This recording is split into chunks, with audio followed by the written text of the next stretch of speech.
Confusion, anxiety, and frustration is swirling in federal offices across the country as federal employees try to navigate the various emails flooding their inbox about their employment. This as thousands of federal workers have lost their jobs. WRAL Capitol Bureau Chief Laura Leslie spoke to a fired scientist who recently graduated from NC State. She joins us live now from the campus in Raleigh. Laura? Ashley, Michelle Kirchner's post about getting fired from her federal job went viral on Facebook last week. She graduated from State here last spring with a double PhD in entomology and biology, and then she headed out to Utah to do postdoctoral research for the USDA. Well, now she's not sure what she's going to do.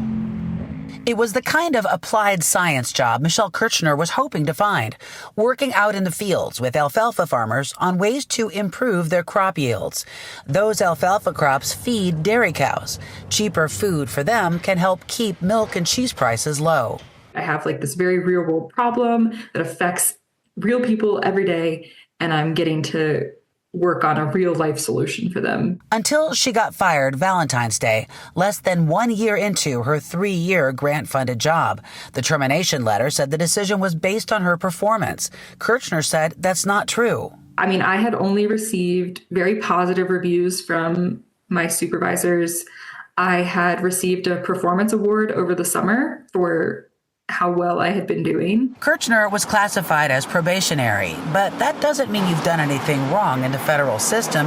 It can just mean you haven't been in your current position very long. Probationary workers are easier to fire than regular federal employees because they have fewer legal protections. Jeffrey Hirsch teaches employment law at UNC Law School. He says cutting all the probationary workers is a way to reduce the federal workforce quickly, but it's not fine-tuned and it may backfire. These are people, newer hires that the agency has determined they need. A lot of agencies are already understaffed, and so firing this number of probationary employees are just exacerbating the problem. Kirchner gets upset when people talk about the cuts as trimming the fat. But I think about all the people I know and all the people I work with in my unit and in other units that really care about what they do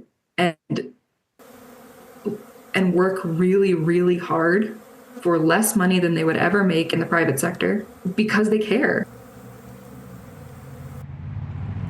Now, the USDA did not respond to my repeated request for a comment on Kirchner's firing. Ironically, she says it's not even going to save us any money because the grant that was paying her was a 3-year grant that was already paid for. That money can't be used for anything else. Laura Leslie, WRAL News, live in Raleigh. All right, Laura, thank you.